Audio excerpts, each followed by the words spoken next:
Glória a Jesus. Efésios, capítulo 6, verso 10. Vamos dar uma passadinha no texto, né, irmão? Só para a gente falar desse assunto, tendo a base do texto. Eu quero usar os exemplos, alguns exemplos da Bíblia, em que a fé é provada. O revestimento, o alicerce do conhecimento, da fé, é colocado à prova, né? Glória a Jesus. E a gente está cansado de saber disso, irmãos. Não é verdade? Que nós precisamos estar com a nossa casa edificada sobre a rocha. Não é? Nós vamos ler esse texto hoje. Então, irmãos, vem pancada de todo lado sobre o cristão, de todo jeito. Os cristãos no início da igreja, até comido por leão eles eram. Cães também, eu já li sobre isso, né? Eles jogavam na arena, virou um espetáculo. Ó, esse final de semana aqui vai ter arena, viu? Ah, é? Ah, dessa vez vai ser os cães. Ah, não, dessa vez aqui vai ser os leões. E eles soltavam os crentes na arena, lá, os cristãos, e para os bichos devorar. E as pessoas ficavam assistindo o espetáculo, né, de morte, de sofrimento dos cristãos. Também está escrito, né, na história que os cristãos eram também acendidos como tochas humanas, né? Passavam piche neles e acendiam. Não é? Então houve uma violência muito grande. E até hoje, em alguns lugares do mundo, existe ainda, né, perseguição de morte contra cristãos, né? Em países comunistas, né, onde se é proibido, não só comunista, né, muçulmanos também, onde se envolve muitas vezes a antissemitismo, e no caso dos muçulmanos, né, é uma falta de respeito com outras religiões, outra fé, né? Mas está escrito lá na Bíblia deles, né, no Alcorão. Então, eles levam aquilo ao pé da letra, está escrito lá, eles vão e matam, né?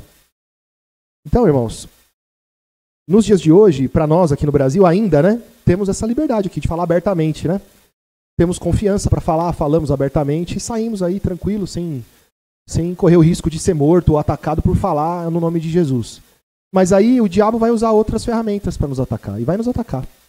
Vai atacar um numa área, outro em outra área, porque todo homem é tentado justamente naquilo que é a fraqueza dele, não é? É assim que toda luta, né, normalmente acontece assim, né? Se você sabe que o seu adversário tem uma fraqueza ali, você vai ali atacar, né? Você vai atacar no lugar que ele é forte, né? E a gente é atacado de todas as formas. E como a gente é fortalecido? E como que a gente fica forte em todas as áreas? Tendo Jesus, tendo a palavra, tendo entendimento. Não vivendo nós, mas vivendo Cristo em nós. Assim a gente fica forte, não é? Só que isso só acontece pela fé. Então, eu só tenho esperança de vida eterna porque eu ouvi falar dessa esperança, eu creio que ela é verdadeira. Isso para mim é uma grande alegria e confiança e certeza. E eu caminho nos meus dias muito mais tranquilo por causa disso. Ainda que a minha vida possa não estar boa, pode estar muito ruim, mas eu sei que é um momento de tempo. Então esse é um ponto, né? A gente vai ler aqui. Vamos ler, irmãos, verso 10 em diante. Efésios 6, 10 em diante. No demais, irmãos meus, fortalecei-vos no Senhor e na força do seu poder. Revesti-vos de toda a armadura de Deus, para que possais estar firmes contra as astutas ciladas do diabo. Porque não temos que lutar contra a carne e o sangue, mas sim contra os principados, contra as potestades, contra os príncipes das trevas desse século, contra as hostes espirituais da maldade nos lugares celestiais. Portanto, tomai toda a armadura de Deus para que possais resistir quando, irmãos? No dia mau. É um dia só da nossa vida? Não. Às vezes é um período e às vezes dura até anos. Você fica lá passando por uma prova terrível, não é? Acontece às vezes. Resistir no dia mau e havendo feito tudo, ficar feito o quê, irmãos? Tudo é qualquer coisa? Não, né? É tudo de acordo com a palavra. Tendo feito tudo aquilo que nós aprendemos a fazer. Não é? Então existe o fruto do Espírito, por exemplo. As crianças estavam aprendendo sobre o fruto do Espírito. Então o fruto do Espírito, o que é? Né? São as evidências, são as provas de que o Espírito Santo fala e eu ouço. E se eu ouço o que o Espírito Santo fala, é porque primeiro eu ouvi a palavra e conheci a palavra. E criei na palavra. E quando eu creio na palavra, o Espírito Santo me faz lembrar da palavra, e aí é onde o fruto do Espírito aparece. longanimidade, benignidade, domínio próprio, não é? Fé, temperança, são tantas coisas, né? Então, irmãos, havendo feito tudo, ficar? O que é ficar firme? Aí eu posso pensar muitas coisas, irmãos, não é? Mas ficar firme é não voltar atrás. Ficar firme é não ser abalado a ponto de desistir. Porque muitas vezes nós somos abalados em alguma área. Nós ficamos, às vezes, feridos. Muitas vezes a gente desliza, a gente erra. Mas eu ainda assim fico firme. Eu até pequei, mas recobrei a consciência e eu volto a ficar firme. Não desisto, eu não volto para trás, eu não desanimo. Eu não desisto. Não vou parar, eu não vou desistir, eu não volto atrás. Não é? Me machucou aqui, me feriu aqui, é verdade, eu admito, eu reconheço. E vou continuar. Como nós louvamos hoje, as misericórdias se renovam a cada manhã, né? Na verdade, é só uma poesia, porque a misericórdia de Deus nunca acaba, não tem manhã, não tem dia, não tem noite, não é? Não tem limite o amor de Deus, a misericórdia de Deus. Tem o dia que ele vem buscar e que se encerra, né? Que naquele momento ali separa os bodes das ovelhas. Mas até aquele dia, irmãos, se procurarmos a Deus, encontraremos, né? Todo aquele que vem a mim, de maneira nenhuma, eu lançarei fora. É o que diz a palavra. Então, ele usa uma figura, como eu já disse muitas vezes, né? Uma figura de uma armadura. Porque quem usa uma armadura é porque vai para a guerra. Quem usa uma armadura é porque vai lutar. Então ele usa a figura, olha, se revistam de toda a armadura. E aí ele começa a dar nomes de características de aquele que tem fé em alguma área, né? E ele vai dando, ó, esse aqui é o capacete, esse aqui é a couraça, esse aqui é o escudo, é a espada, né? E começa a dizer ali os utensílios, os itens, né? Que existem numa armadura. Então é todo o evangelho, é na sua plenitude. Então você aprende o evangelho, se fortalece, você põe em prática, você guarda na sua mente, no seu coração. Porque o dia que o dia mal vier, você vai ter isso disponível para você pegar e usar, é um equipamento que está em você. Não é? Então, irmãos, estamos em Gálatas. Quero usar o exemplo, irmãos, que o apóstolo Paulo ele aprendeu com o Espírito Santo, né? O apóstolo Paulo ele não aprendeu com homem algum. Na história dele, quando ele conta a história dele, ele vai falar isso, né? Vamos ler aqui, ó, pra gente não se perder muito tempo, que eu já perdi, né? Verso 11, capítulo 1 de Gálatas. Verso 11. Gálatas, capítulo 1, verso 11. Gálatas está depois de Coríntios, viu? Posso ler? Tá, lê na Bíblia da irmã mesmo, irmã. Ó, Gálatas, capítulo 1, verso 11. Diz assim, ó. Mas faço-vos saber, irmãos, que o evangelho que por mim foi anunciado não é segundo os homens, porque não recebi e nem aprendi de homem algum, mas pela revelação de Jesus Cristo. Porque já ouvistes qual foi antigamente a minha conduta no judaísmo, como sobremaneira persegui a igreja de Deus e a assolava. E na minha nação excedi em judaísmo a muitos da minha idade, sendo extremamente zeloso das tradições de meus pais. Mas quando aprouve a Deus, que desde o ventre da minha mãe me separou e me chamou pela sua graça, revelar seu filho em mim, para que o pregasse entre os gentios, imediatamente não consultei a carne nem o sangue.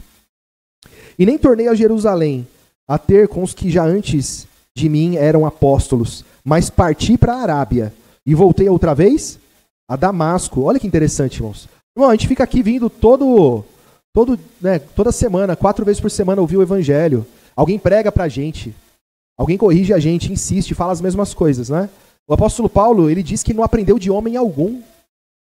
Os irmãos percebem quão poderosa foi a manifestação do Espírito na vida dele? Então foi um momento em que a igreja precisou, né, o Espírito Santo usou desse homem para levar o evangelho ao mundo inteiro. De uma forma tão poderosa que ele não aprendeu de homem nenhum. O que ele aprendeu, irmãos? Ele recebeu a armadura de Deus, o evangelho. Ele conheceu a vontade de Deus, né? Tem uma oportunidade, quando ele vai falar sobre, por exemplo, sobre a ceia, o que ele fala, né? O que eu vos entreguei é o que eu recebi de Deus. Então, ele recebeu todo o entendimento, não é? E os discípulos de Jesus, que andaram com Jesus, foi que estavam lá e viram ele falar, e levantar o pão, e partir o pão, e falar, olha, façam isso em memória de mim. Os irmãos percebem? Então aqui, irmãos, ele está reforçando esse entendimento, ele está falando disso, né? Depois, verso 18, passados 3 anos, fui a Jerusalém para ver a Pedro e fiquei com ele, quanto tempo, irmãos? 15 dias. Então, o que ele aprendeu em 15 dias lá, né? E ele fala, verso 19, e não via nenhum outro dos apóstolos, senão a Tiago, o irmão irmão do Senhor. Ora, acerca do que vos escrevo, eis que diante de Deus testifico e não minto. Depois fui para as partes da Síria e da Cilícia, e não era conhecido de vista das igrejas da Judéia, que estavam em Cristo. Olha só. Mas somente tinham ouvido dizer, aquele que já nos perseguiu anuncia agora a fé, que antes destruía, e glorificavam a Deus a respeito. Então a igreja espalhada pelo mundo, dos lugares onde não foi ele que pregou, já tinham ouvido falar dele. Que aonde ele ia, agora ele não perseguia mais, mas ele era um homem de Deus, né?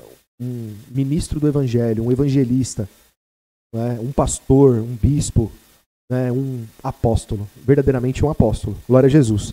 Então, aí agora vem a sequência, né? Verso 1, capítulo 2, verso 1. Depois, passados 14 anos, subi outra vez a Jerusalém com Barnabé, levando também comigo Tito, e subi por uma revelação, e lhes expus o evangelho, que prego entre os gentios, e particularmente aos que estavam em estima, para que de maneira alguma não corresse, ou não tivesse corrido em vão. Mas nem ainda Tito, que estava comigo sendo grego, foi constrangido a circuncidar-se. E isso por causa dos falsos irmãos, que se intrometeram secretamente e entraram a espiar a nossa liberdade, que temos em Cristo Jesus, para nos porem em servidão. Então aqui ele vai começar a dizer, ele está começando a entrar no tema que ele quer entrar aqui. Ele quer falar assim para essa igreja dos Gálatas: eu resisti, guardei a fé, guardei o entendimento, mesmo diante de uma pressão muito grande. Eu recebi uma pressão muito grande. Veio uma pressão muito grande sobre aqueles que me acompanhavam. Aí ele dá o exemplo aqui de Tito, que era grego e se converteu. E quando ele chegou no lugar, as pessoas falaram, opa, vai ter que se circuncidar. Ele, negativo, não está escrito isso. Esse não é o evangelho, isso não tem nada a ver com a palavra que Cristo pregou. E defendeu a fé dele. Imagina só uma situação de aflição, né, que ele passou aqui. Verso 4. Verso 5. Aos quais nem ainda por uma hora cedemos com sujeição, para que a verdade do evangelho permanecesse entre vós. Então veja, ele está dizendo, eu batalhei muito para não me desviar da verdade, para, tendo feito tudo, ficar firme. Não é? Verso 6. E quanto àqueles que pareciam ser alguma coisa, olha só que interessante, irmãos. Os irmãos percebem que ele está mandando uma carta aos Gálatas e agora ele vai expor os apóstolos de Israel, aqueles que andaram com Jesus. Perceba nas palavras dele que ele vai dizer que alguns cederam, que alguns, de alguma maneira, não permaneceram na verdade de Cristo. Olha só. Vamos ler aqui, ó. Verso 6. E quanto àqueles que pareciam ser alguma coisa, quais tenham sido noutro tempo, não se me dá. Deus não aceita a aparência do homem. Esses, digo, que pareciam ser alguma coisa, nada me comunicaram. Então eu tive com eles, não me ensinaram nada. Não me ensinaram nada, eles não me comunicaram nada. Eles não me corrigiram em nada. Eles não falaram assim, ó, isso aqui está fazendo errado. Ó, isso daqui não foi Jesus que ensinou, isso aqui não está certo. Não aprendi nada com eles. Não me comunicaram nada. Antes, verso 7. Pelo contrário, quando viram que o evangelho da incircuncisão me estava confiado, como a Pedro o da circuncisão, aí ele abre outro parênteses, né? Porque aquele que operou eficazmente em Pedro para o apostolado da circuncisão, esse operou também em mim, com eficácia para com os gentios. E, conhecendo Tiago, Cefas e João, que eram considerados como as colunas, a graça que me havia sido dada, deram-no as destras. Então, ó, eu comuniquei para eles o que eu aprendi de Jesus, pelo Espírito Santo, e eles me deram as destras. Eles apertaram a minha mão. Né? Em comunhão comigo e com Barnabé, para que nós fôssemos aos gentios e eles, ou seja, estamos de acordo, né? Estamos no mesmo espírito. Verso 10. Recomendando-nos somente que nos lembrássemos dos pobres e também procurei fazer com diligência. E chegando Pedro a Antioquia, o que ele fez, irmão, o apóstolo Paulo? Lhe resisti na cara, porque era repreensível. Porque antes que alguns tivessem chegado da parte de Tiago, comia com os gentios. Mas depois que chegaram, se foi retirando e se apartou deles, temendo os que eram. Então ele teve medo, Pedro teve medo por um momento, lá em Antioquia, de ser visto conversando com aqueles que haviam crido, que eram considerados gentios para os judeus. Então, a hora que ele percebeu que os irmãos que eram da circuncisão, ou seja, que eram judeus, estavam chegando, ele foi disfarçando e saiu de perto dos gentios convertidos. Então, Paulo está falando, eu resisti eles na cara. É isso que ele está falando aqui. Verso 13. E os outros judeus também dissimulavam com ele, de maneira que até Barnabé se deixou levar pela sua dissimulação. Irmãos, isso aqui é uma tentação e às vezes a gente não percebe. Isso aqui é uma forma de negar Jesus. Os irmãos, de alguma maneira, esses irmãos aqui estavam errando. Estavam até pecando. Fazendo diferença. Querendo agradar alguns. Ou seja, para agradar alguns, para não ficar mal com alguns, o que eu vou fazer então? Eu vou disfarçar aqui. Eles são gentil mesmo. Vai saber o que passou pela cabeça deles. Mas o certo é, eu vou dar uma de que eu não tenho nada com eles, que tanto faz como tanto fez. Mas antes dos irmãos chegarem, eles estavam lá comendo, conversando, em comunhão. Né? Então o que o apóstolo Paulo fez? Corrigiu eles. Verso 14. E Barnabé foi junto com ele, né? Ou seja, um discípulo de Paulo foi, de certa forma, também contaminado por essa atitude dos apóstolos de Jesus. Não é? Verso 14. Mas, quando vi que não andavam bem e direitamente, conforme a verdade do evangelho, disse a Pedro na presença de todos, se tu, sendo judeu, vive como os gentios e não como judeu, por que obrigas os gentios a viverem como judeus? Nós somos judeus por natureza, e não pecadores dentre os gentios, sabendo que o homem não é justificado pelas obras da lei, mas pela fé em Jesus Cristo. Temos também crido em Cristo Jesus, para sermos justificados pela fé em Cristo, e não pelas obras da lei, porquanto pelas obras da lei nenhuma carne será. Então os irmãos imaginam ele dando uma dura no apóstolo Pedro, na frente de todo mundo. E falando essas coisas, né? Pois se nós, verso 17, que procuramos ser justificados em Cristo, nós mesmos também somos achados pecadores e porventura Cristo, porventura Cristo ministro do pecado? De maneira nenhuma. Porque se torno a edificar aquilo que destruí, constituo-me a mim mesmo um transgressor, um pecador. Se eu volto a pregar a lei, se eu volto a fazer as coisas que Jesus Cristo destruiu, quando ele fala eu destruí, é porque eu e Cristo somos um. Eu prego a palavra. Então eu estou fazendo o quê? Eu estou prevaricando, eu estou pecando. Né? Então os irmãos percebem que o pecado, o desviar-se, a tentação, ela vem de muitas formas, irmãos. Muitas formas. Muitas vezes a gente considera pecado só a fornicação, adultério, mentira e tantas outras coisas que são coisas mais gritantes, né? Mas o pecado, ele entra, irmãos. O diabo, ele, com a mentira, com o engano, ele vai entrando, ele vai pegando as brechas e vai entrando que nem água. Né? A água é terrível. A água é terrível. Ela penetra, ela vai entrando, vai umedecendo tudo, né? Glórias a Jesus. Então, irmãos, ele continua aqui nesse texto, né? Vamos agora para Gálatas, irmãos. Vamos então agora no capítulo 20. Agora eu vou pegar uma outra tentação, né? Atos 20 e 21. Eu sempre uso esse texto, né, irmãos? Eu tiro muitas lições dele. Verso 17. Atos 21, verso 17. E, logo que chegamos a Jerusalém, os irmãos nos receberam de muito boa vontade. E no dia seguinte, Paulo entrou conosco na casa de Tiago, e todos os anciãos vieram ali. E, havendo-o saudado, contou-lhes por miúdo, em detalhes, o que por seu ministério Deus fizera entre os gentios. Então Paulo contou, deu um resumo da história dele. Deve ter passado a noite, contando muitos sinais, muitas obras, contando como foi a conversão em cada lugar. Né? Porque diz que contou em miúdos, né? O que Deus fizera entre os gentios. Verso 20. E ouvindo eles, glorificavam ao Senhor e disseram-lhe, bem vês, irmão, quantos milhares de judeus há que creem, e todos são zeladores da lei.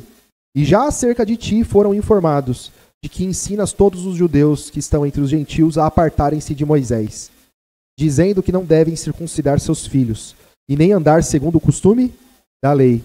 O que faremos, pois? Em todo caso, é necessário que a multidão se ajunte, porque terão ouvido que já é. Quando ele fala é necessário, ele está dizendo assim, é uma coisa assim que não tem como escapar. Não é? Não tem como escapar. Todo mundo já sabe que você está aqui, Paulo. Você fez muitos sinais, né? Deus operou na sua vida, você pregou o evangelho para muita gente. Existem muitas igrejas por aí, mas está todo mundo aqui sabendo que todo lugar que você passou, ninguém mais guarda sábado, ninguém mais dá dízimo, ninguém mais se circuncida, não existe mais costume nenhum da lei. Em todo lugar que você vai, você fala que a lei é esterco. E agora? Porque o povo está aí fora, está sabendo que você está aqui, vão querer te matar. Vão querer te matar. Olha a tentação, irmãos, entre os irmãos. Então a gente percebe, não é? E é claro, né, entre os irmãos, e ali também tinha muito judeu que não era convertido, né? Então começa alguém a falar, ó, tem um aí falando contra Moisés, porque isso acontece hoje, não sei se os irmãos já perceberam, né? Mas quem observa, quem observar vai ver as igrejas nos dias de hoje, assim como o judaísmo. Então eles vão para Israel, quando um rabino vai falar, eles ficam tudo derretido ouvindo um rabino falar, e falam que é a maior sabedoria, e não sei o quê. É verdade, pode reparar. Então existe até uma certa idolatria para o judaísmo. Os cristãos não enxergam que Jesus nos libertou do judaísmo. Né? Então aqui, o apóstolo Paulo ele se vê numa situação de grande tentação, a ponto dele se misturar, ele ouviu o conselho dos irmãos. Se alguém falasse assim para você, irmão, olha, houve uma rebelião aqui no nosso país, e agora estão obrigando aqui, ó, ninguém mais falar de Jesus se não for o judaísmo. Agora é o judaísmo. Mandar você rapar a cabeça, fazer um voto, começar a fazer as coisas que a lei manda. Para você vai ser normal? Pois o apóstolo Paulo rapou a cabeça aqui. Pois ele fez até um voto junto com os outros para tentar minimizar a situação ali. Está escrito que ele fez isso. Então os irmãos percebem o tamanho. Esse homem aqui é aquele lá que repreendeu Pedro, o apóstolo Paulo. Uma situação de grande conflito, de grande aflição na vida dele. Eu entendo que ele usou de estratégia, que o coração dele, ele sabia que ele rapar a cabeça, no coração dele não estava fazendo voto coisa nenhuma. Né? O propósito dele ali era de levar a verdade àqueles irmãos. Ele queria que Deus usasse ele. Com certeza a vontade dele era converter esses irmãos na plenitude do evangelho. Mas ele caiu nessa armadilha aqui. Né? E não teve jeito. Prenderam ele, fizeram um alvoroço, queriam matar ele, espancaram ele. E na sequência aqui, ó, vou pegar um outro exemplo, verso 23. Aqui, irmão, ele já estava que nem bolinha de ping-pong, né? Batendo na mão de todo mundo. Ia para um lado, ia para o outro. Ia para um lado, ia para o outro. Né? Estavam levando ele e cada hora julgavam ele em um lugar diferente. No capítulo 23, verso 1, aqui ele foi levado perante um sinédrio, né? Para que ele pudesse se defender. Estavam acusando ele. Verso 1 diz assim, ó, e pondo Paulo os olhos no conselho, disse, homens e irmãos, até o dia de hoje tenho andado diante de Deus com toda a boa consciência. Então, imagina que ele está falando, né? Ele está lá discursando no meio da multidão ali, dos juízes, ali do pessoal que estava à frente, né? Do sinédrio. Verso 2, olha o que acontece. Mas o sumo sacerdote, Ananias, mandou aos que estavam junto dele que o ferissem na boca. Então Paulo lhe disse, Deus te ferirá, parede branqueada.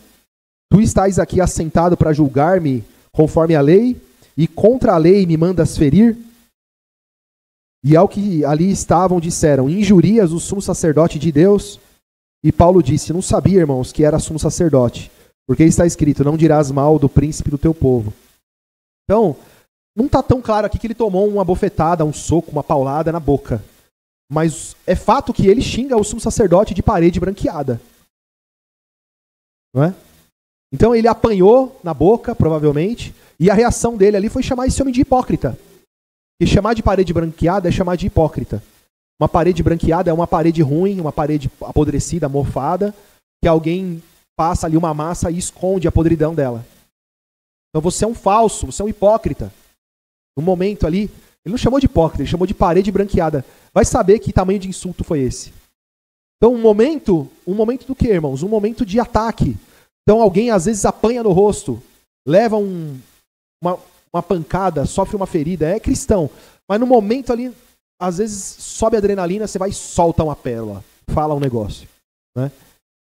Mas é um momento do quê? É um momento de recobrar a consciência. Você não vai ficar caído. você não vai ficar acusado também.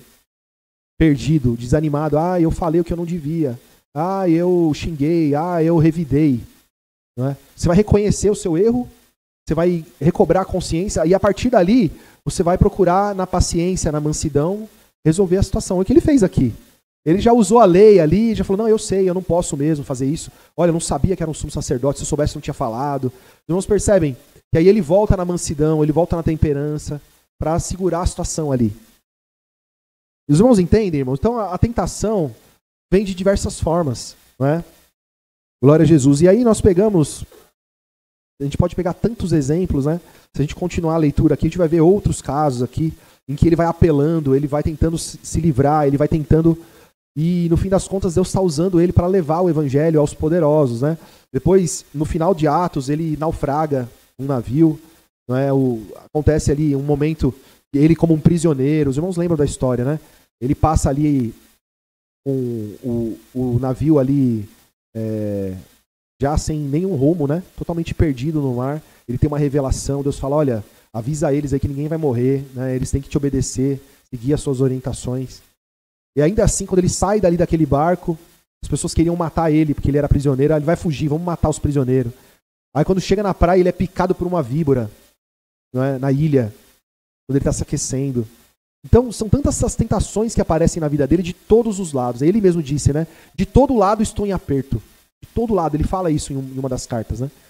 Então, ele tem aflição, angústia de todas as formas. E aí ele fala, até dos meus irmãos, das igrejas por onde eu passei, eu tenho grande angústia. Então, na cabeça dele, por onde ele passou, ele amava tantos irmãos, e ele ficava em angústia. Como será que estão esses irmãos? Será que eles estão ainda de pé? Porque imagina só, irmãos, você dá a sua vida, você largar a sua família, largar os seus bens, largar tudo pelo evangelho. Aí você passa por um lugar, prega. Quando você volta lá, os irmãos já estão circuncidados, já estão...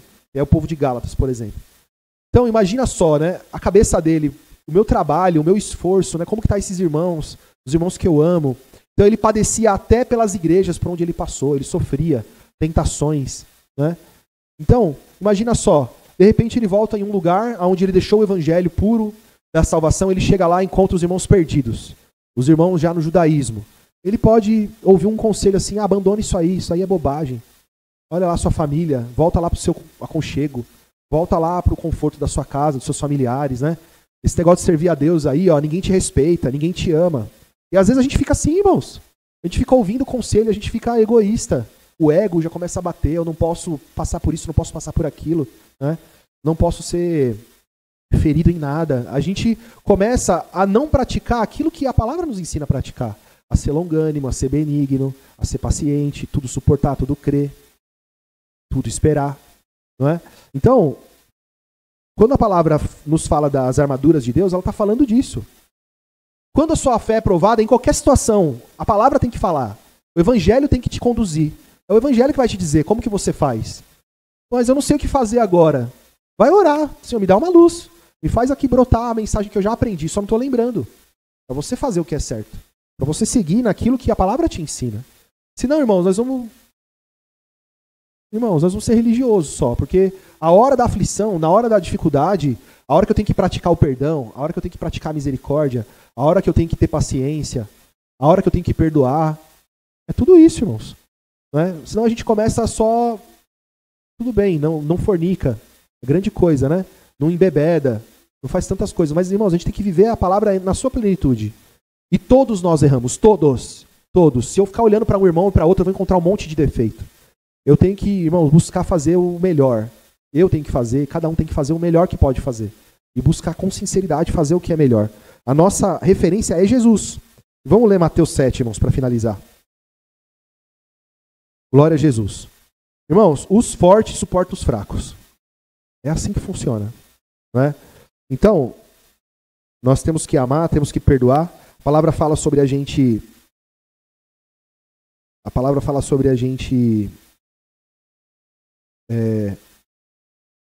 suportar e honrar o nosso irmão. Colocar ele em primeiro lugar. Nosso irmão é em primeiro lugar. Em que sentido, irmãos? Em todos os sentidos. Né? Glória a Jesus. Vamos exercitar a fé. Eu vou ler uma parte aqui, irmãos, que parece nunca vos conheci. Apartai-vos de mim, vós que praticais a iniquidade. Aí ele vai falar o que na sequência? Todo aquele que, pois, que escuta essas minhas palavras e as pratica. Então, primeiro ele está falando de pessoas que falam de Jesus, que usam o nome de Jesus, que tem ele por Senhor. Ele vai falar, não tem intimidade nenhuma com você. Você ouve a palavra, não pratica, você não tem intimidade nenhuma comigo. O Espírito Santo fala, você não está nem aí, você não ouve. Eu não tenho intimidade com você, eu não te conheço. E aqui ele vai dizer, mas aquele que escuta e pratica as minhas palavras, assemelhá-lo-ei ao homem prudente, que edificou a sua casa sobre a rocha. E desceu a chuva, e correram rios, e assopraram ventos, e combateram aquela casa, praticando o evangelho. É uma casa que está avivada em Cristo, no Espírito. Né? Verso 26. E aquele que ouve essas minhas palavras e não as cumpre, compará-lo-ei ao homem insensato, que edificou a sua casa sobre a areia. E desceu a chuva, e correram rios, e assopraram ventos, e combateram aquela casa, e caiu, e foi grande a sua queda. Então, irmãos, durante a nossa vida, muitas tentações virão sobre a nossa vida, muitas. E eu tenho que, feito tudo, ficar firme. Não é? Então, no meio da aflição, da angústia que vem, e vem mesmo, nós temos que colocar tudo diante de Deus em oração e súplicas a Deus, né? O culto racional, a palavra fala, glória a Jesus. Levar em oração toda a nossa ansiedade, não é isso? Que a palavra nos ensina. Glória a Jesus. E pensar em tudo que é bom, tudo que é agradável, tudo que é perfeito, tudo que é de boa fama. Na hora da aflição, eu vou pensar só no que é certo. Na hora da dificuldade, eu vou pensar e vou agir só naquilo que é certo. Só naquilo que edifica. Só naquilo que é agradável a Deus. Eu não vou pensar em ir por caminho nenhum. Eu não vou por caminho torto nenhum. Eu vou procurar o que é certo. Não, tem esse jeito aqui de resolver, mas está errado. Não, esse daqui também não, é corrupção. Não, esse daqui não está certo também. Aí você começa a afunilar. Vai afunilando no evangelho, né? Não tem jeito. Esse aqui é o caminho, eu vou ter que suportar. Esse aqui é o caminho, eu vou ter que padecer. Esse aqui é o caminho, eu vou ter prejuízo. Vou perder, não tem problema. Eu vou perder, mas vou fazer o que é certo. Né? Porque nesse mundo aqui não tem problema eu perder. Eu vou juntar tesouro no céu. E assim vai, né, irmãos? Amém? Em nome de Jesus. Vamos agradecer, então, por essa palavra.